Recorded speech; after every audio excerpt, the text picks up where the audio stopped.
जय जोहार का नारा है, जय जोहार का नारा है। धन्यवाद। एक तीर एक कमान, आदिवासी एक समान, एक तीर एक कमान, आदिवासी एक समान। जोहार का नारा है, भारत देश हमारा है, जब तक सूरज चांद रहेगा, आदिवासी नाम रहेगा, जब तक सूरज चांद रहेगा, आदिवासी का नाम रहेगा। आज हम खड़े हैं मानगढ़ धाम। मानगढ़ धाम में आज मुक्ति मोर्चा आदिवासी महारैली का आयोजन हो रहा है। इस कार्यक्रम का प्रसारण एकता समाचार के माध्यम से हम आपको बताएंगे। ये मानगढ़ का ऐतिहासिक स्मारक आपके सामने पेश है। इससे भी रूबरू करवाएंगे हम एकता समाचार के माध्यम से। हमारे अल्पसंख्यक के भाई भी हमारे बीच आए हैं।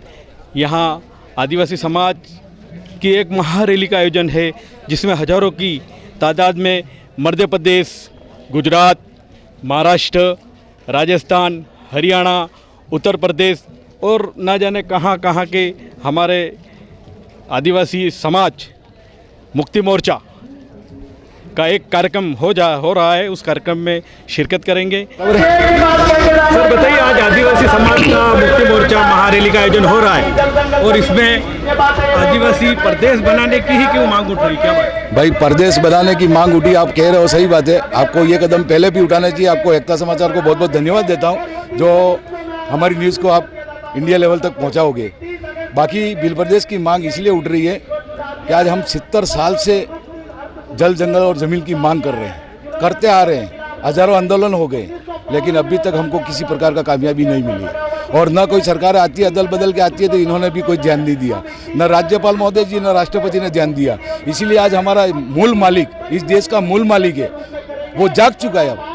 अब जाग चुका है, उनके हक और अधिकार के लिए लड़ना चाहता है और हक और अधिकार के लिए आया है। और जंगल और जंगल और जमीन की रक्षा के लिए ये आदिवासी तैयार है और उसकी रक्षा करने वाला यही है। और उसका अगर मालिकाना हक नहीं मिलता है तो हमारे ये शर्म सी बात है, डूब मरने की बात हो जा रही है। और हमारी पीढ़ियों से भावी पूर्वजों ने भी ये युद्ध लड़े हैं, बहुत आंदोलन किए हैं। 1977 से 13 से लगा के ये आंदोलन चल रहा है और 1766 से लगा के लगभग 30 से 40 आंदोलन ऐसे लड़े जो आदिवासी समाज ने, वो आज दिन तक वो पूरे नहीं हुए। तो आज हमने ये भावी पीढ़ी ने जो बेड़ा उठा लिया है, तो बिल प्रदेश की मांग भी है और जल, जंगल और जमीन की बात है और 5वीं अनुसूची क्रियावंत हो, जमीनी स्तर पर क्रियावंत हो, ये सब हमारी मांग है। बहुत बहुत धन्यवाद आपको। सर, ये लाखों की तादाद में आज 5 किलोमीटर में जाम लगा हुआ है, पब्लिक अभी आई रही है, बताइए इसका। पब्लिक तो अभी आ ही रही है, 2 बजने आई है। सुबह 6 बजे से पब्लिक शुरू है और ये रात को 8 बजे तक पब्लिक चलती रहेगी और 5 से 6 लाख लोगों के आगमन की लगभग हमारी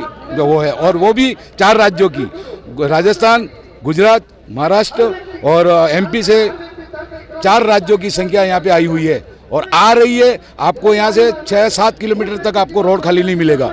ये सब पूरी भावी पीढ़ी है साहब, और ये भावी पीढ़ी कदम उठा रही है और भावी पीढ़ी के साथ में युवा बुजुर्ग सब साथ में हो गए, एक तार में।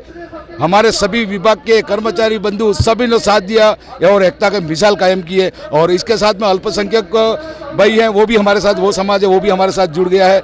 और कुल मिला के हम इस चीज़ को मांग करके और इस मांग को पूरी कराने की मांग करते हैं। ये हमारा पूरा भावी पीढ़ी, ये भावी पीढ़ी है ने तपस्या कर रही है दिन रात और बिल प्रदेश की मांग करती है, उस मांग को पूर्ण करना है। मानगढ़ धाम एक पवित्र जगह है, लाखों की संख्या में यहाँ पे लोग पधारे हैं और यहाँ पर पधार के जंगल, ज़मीन, इन चीज़ों के बारे में बहुत चर्चा हुई है और आगे भी चल के यही हम करते हैं कि प्रकृति की रक्षा कैसे की जाए। भैया, यहाँ पे क्या देखने को मिला? आज इतनी लाखों की तादाद में लोग आए हैं, आपने भाषण भी सुना, बताइए इसके बारे में। देखो भाई साहब, आज आदिवासी समाज जो सदियों से सरकार की हर योजना से वंचित रहा, हर मांगों से वंचित रहा, हर जो सुविधा दी गई उनसे वंचित रहा और जल, जंगल और ज़मीन से भी वंचित रहा।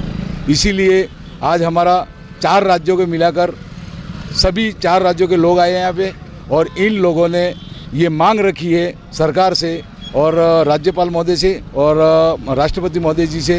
कल ज्ञापन द्वारा सबने अवगत करा था सरकार को और आज 17 तारीख को जो महारैली थी वो कल अल्पसंख्यकों को कोई प्रोग्राम था ताजियों का, इसके हिसाब से रोक के आज 18 तारीख को किया गया। उस बीच में हमारे 4 राज्यों के जो लोग आए हैं वो जल जंगल और ज़मीन और 5वीं अनुसूची जो ज़मीनी स्तर पर क्रियान्वित नहीं है, और जल जंगल ज़मीन और प्रकृति की रक्षा के लिए हमारा आदिवासी समाज आज एक होके 4 राज्यों के लोग इकट्ठा हुए, हजारों की संख्या में, जहाँ 6 किलोमीटर तक मतलब 100 फीट रोड भरा हुआ मिला आपको। और आज जो ये मांग की है वो भावी पीढ़ी ने मांग की है। 1913 में गुरु गोविंद महाराज ने सम सभा द्वारा एक नेतृत्व करके भील प्रदेश की मांग की थी।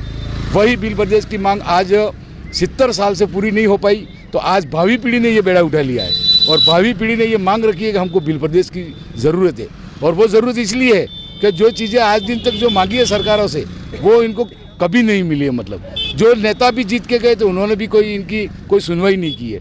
तो इस वजह से आज हमारा भावी पीढ़ी जाग गया है और भावी पीढ़ी पढ़ा लिखा है, समझदार है, संविधान को समझता है, और जो संविधान में जो चीज़ें मिलती है वो भी ज़मीनी स्तर पर क्रियान्वित हो रही है। तो भावी पीढ़ी जाग चुकी है, पढ़ी लिखी है, इसलिए उन्होंने ये बेड़ा उठा लिया है और 4 राज्यों को मिलाकर हमको भील प्रदेश की मांग की है।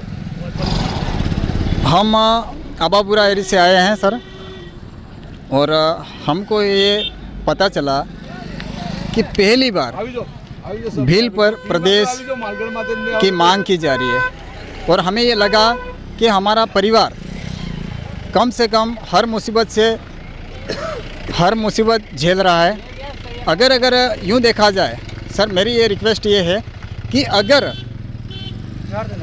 अगर सिटी की बात करते हैं 4 शब्द बोलते विद्युत विभाग की ओर से, मेरा ये कहना है कि सर अगर मतलब एक बारिश होती है और हमारे बांसवाड़ा ज़िले या किसी और शहर में किसी प्रकार की लाइट अगर नहीं जाती है, और हमारे गांव की बात करते हैं, तो हमारा यूँ कहना है कि अगर गांव की बात होती है तब अगर एक ज़रा सी बात के लिए लाइट, अगर एक ज़रा सी बूंदाबांदी होती है तो भी लाइट चली जाती है। दूसरी बात, हमारे यहाँ पर किसी प्रकार का अगर हमारे जंगल और ज़मीन किसी प्रकार का हमारा अधिकार है वो हमको नहीं दिया जा रहा है। और मैं खुद आपको बता दूं, मैं 7 किलोमीटर पैदल चल के आया हूँ मानगढ़ धाम, पहली बार आया हूँ देखने के लिए। मैं ये चाहता हूँ कि हमारा अधिकार, हमारा संविधान सुरक्षित रहे, सलामत रहे और हम सुरक्षित रहे। जोहार।